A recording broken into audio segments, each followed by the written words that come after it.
اگر ہمیں کوئی شخص کہتا ہے کہ شب برات کو اٹھ کے نفل نہ پڑھو تو بھائی نفل ہم نے پڑھنے اللہ کی رضا کے لیے، ہمیں کسی بندے سے ڈگری لینے کی ضرورت نہیں، نہ تو ہمارے اور رب کے درمیان معاذ اللہ کوئی وسیلہ ہے کہ تو کہے گا تو پڑھیں گے، جب دل کرے گا پڑھیں گے، اور جتنے دل کرے گا پڑھیں گے۔ ہم تو نفل کہہ رہے ہیں اس کو، ہم نے کب کہا ہے ضروری ہے جو عشاء پڑھ کے سو جائے فجر تک سویا رہے، ہم اس کو گناہگار نہیں کہہ رہے، لیکن یہ ضرور کہیں گے کہ گولڈن چانس مس کر دیا اس نے چانس مس کیا ہے، یہ تو اللہ کی رحمت کا موقع تھا۔ حضرت سیدہ عائشہ صدیقہ رضی اللہ تعالی عنہا ارشاد فرماتی ہیں کہ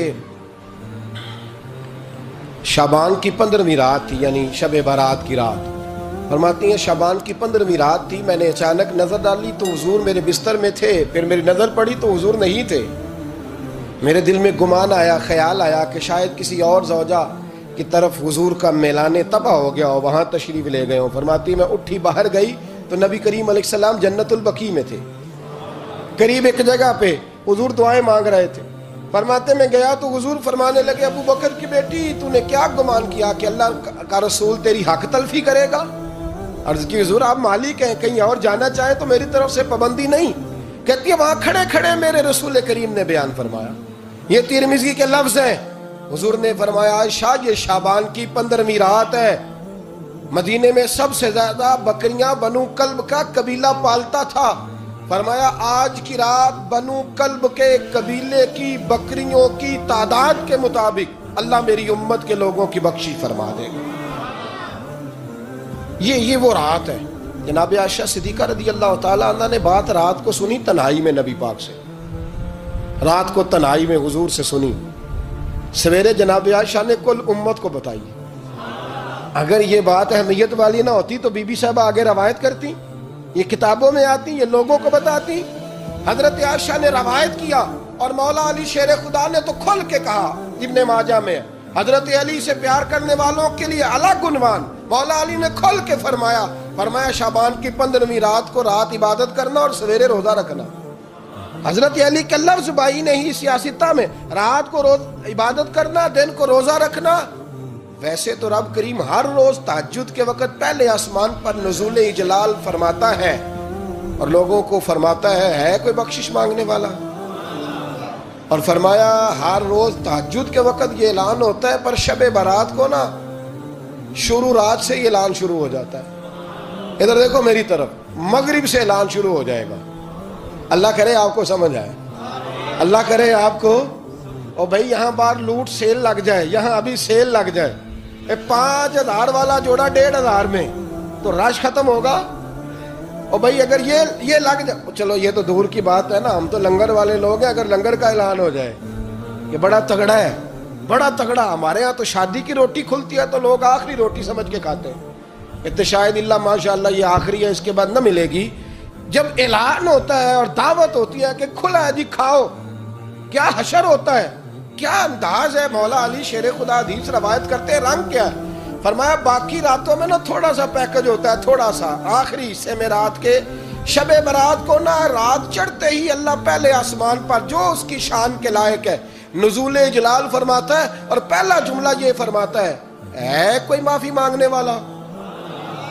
اللہ کرے آپ کو سمجھ آئے، یعنی معافی دینے والا کہہ رہا ہے چلو آؤ ادھر، آؤ ذرا معافی مانگو، میں معاف کرنے آیا ہوں، مانگو معافی، ہے کوئی معافی مانگنے والا؟ معاف کر دیں گے۔ اور آپ فرماتے ہیں ہے کوئی رزق مانگنے والا؟ وہ جو بڑی درخواستیں دیتے پھرتے ہیں نا مختلف اداروں میں، وہ ایک درخواست نا کل شب برات والی رات بھی دیں۔ اللہ کرے آپ کو سمجھ آئے۔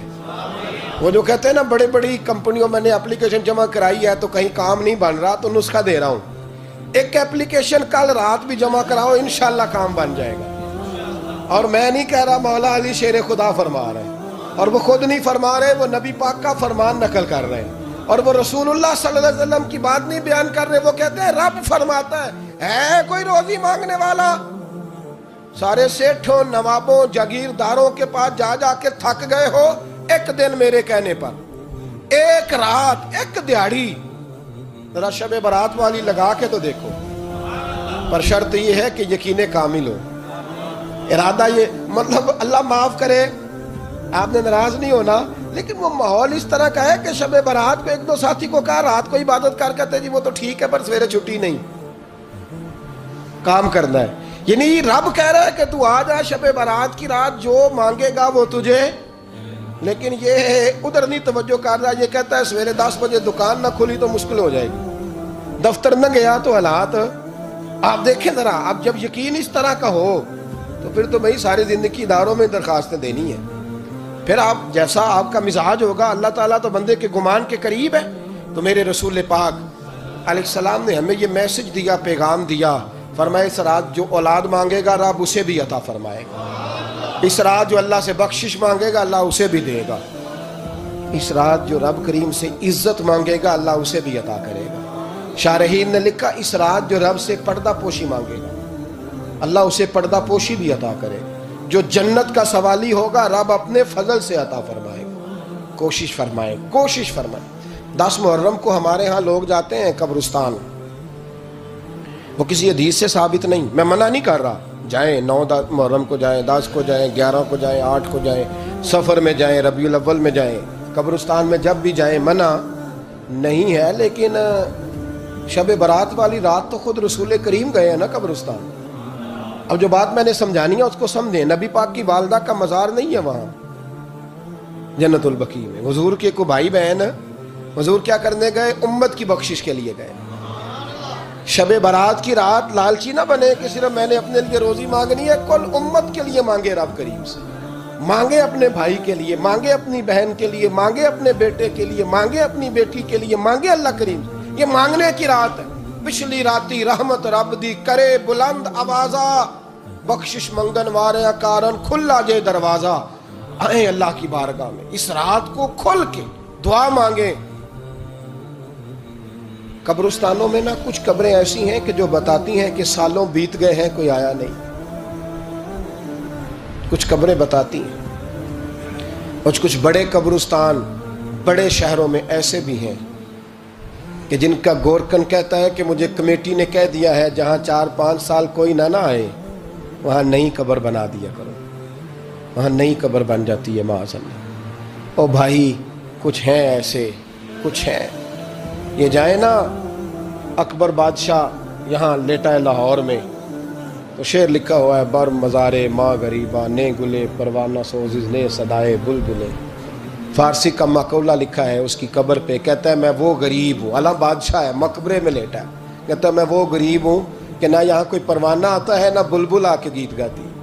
کوئی آتا ہی نہیں، کوئی فاتحہ نہیں پڑھتا، کوئی فاتحہ نہیں پڑھتا.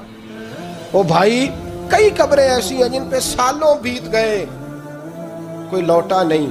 اور مشکات میں حدیث ہے میرے نبی کریم علیہ السلام نے فرمایا جو قبر میں ہوتا ہے وہ تو اس آدمی کی طرح ہے جو دریا میں ڈوب رہا ہے اور وہ انتظار کر رہا ہے کہ میرا بیٹا میرے لیے دعا مانگے، میری بیٹی دعا مانگے. پر بیٹے کو تو 27 سال ہو گئے، ملک سے باہر ہے. کاغذ بنے گے تو ابے کی قبر پہ آئے گا نا، اس کے تو کاغذات ہی نہیں مکمل ہو رہے. وہ بیٹے کو تو مشکل ہے بڑی، وہ تو کاغذات نہیں بن رہے. وہ تو دولت کا مطالبہ پورا ہوگا تو جب ہی وہ کام ہوگا نا. انتظار ہو رہا ہے قبروں میں میرا بیٹا دعا کرے، میرا بھائی دعا کرے. اور اگر بچہ دفن ہے تو وہ کہتا ہے میری ماں دعا کرے، میرا باپ دعا کرے. کوشش کریں شب برات بعد از مغرب یہ رواج پیدا کریں. یہ رسول اللہ کا طریقہ ہے صلی اللہ علیہ وسلم. قبرستان میں جائیں اور جا کر کے وہاں اللہ تبارک و تعالیٰ سے دعا مانگیں کہ یا اللہ جو اس قبرستان میں لیٹے ہیں وہ بھی، اور جو آج تک کلمہ پڑھنے والے دنیا سے گئے وہ بھی، اور جو قیامت تک جائیں گے وہ بھی. اے اللہ تو سب کی بخشش فرما دے. اللہ کی رحمت کو محدود نہ کریں کہ صرف مجھے بخش دے، اسے کہیں یا اللہ کل کی بخشش فرما.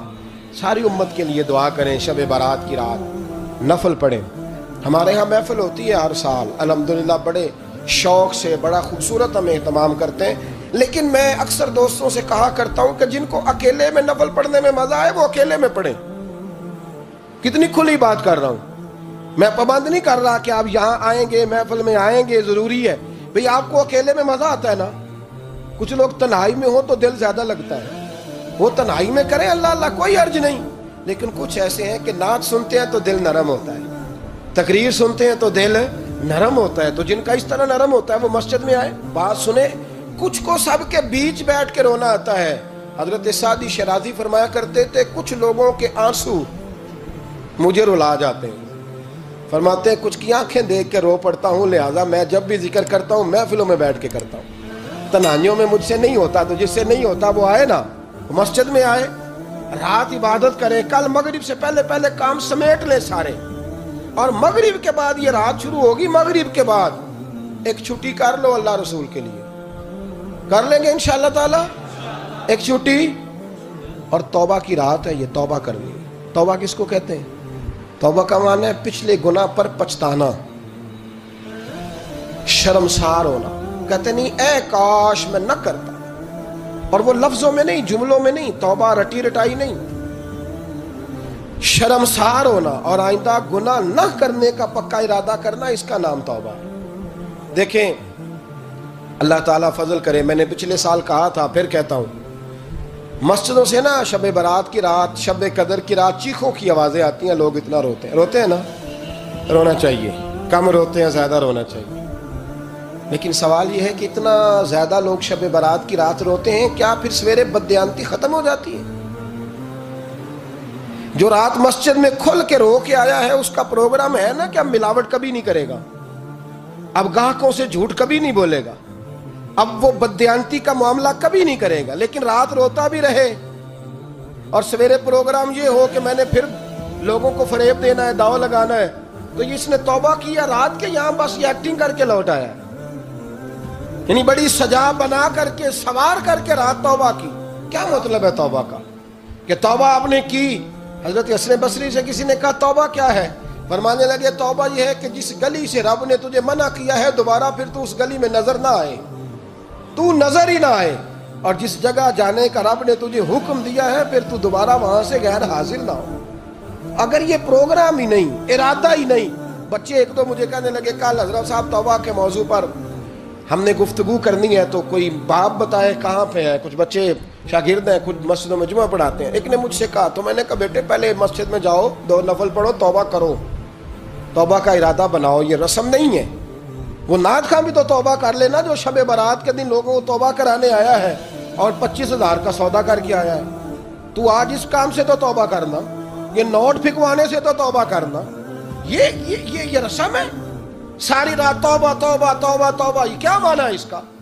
کیا مطلب کریں؟ امام غزالی فرماتے ہیں کہ ایک آدمی بادشاہ کا گارڈ تھا، سپاہی تھا، اس کا پہرے دار تھا، نگرانی کرتا تھا، بڑی وفاداری سے نوکری کرتا رہا، بادشاہ نے اسے تنخواہ کے علاوہ بھی بڑا نوازا، اسے بادشاہ نے بڑے الاؤنسز دیے، بادشاہ نے بڑا کچھ دیا، مکان دیا۔ کچھ سالوں کے بعد بادشاہ کو پتا چلا کہ یہ میرے لیے نہیں آتا تھا، اس کی تو میری کنیز پر نظر تھی، اس نے تو رات کی ڈیوٹی اس لیے لگوائی تھی کہ کنیز پر نظر تھی۔ تو امام فرماتے ہیں کہ بتاؤ پھر وہ بادشاہ اس کے ساتھ کیا سلوک کرے گا؟ وہ کیا سلوک کرے گا؟ تو لوگ کہنے لگے حضور لگتا یہ ہے کہ وہ نا 4-5 حصوں میں کاٹ کے تو کتوں کے آگے پھینکے گا۔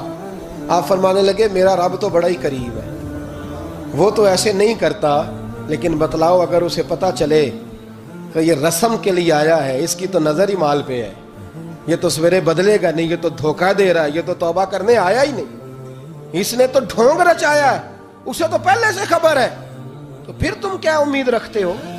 پھر کیا رویہ رکھتے ہو؟ شب برات کی رات دھاڑے مار مار کے رونا اور صبح اسی طرح دھوکہ دینا، اسی طرح فریب کرنا، اسی طرح جھوٹ بولنا، اسی طرح بددیانتی کرنا، اسی طرح لوگوں کو لوٹنا، تو یہ رسم نہیں ہے توبہ۔ توبہ تو بدل جانے کا نام ہے، توبہ تو پھر سنور جانے کا نام ہے۔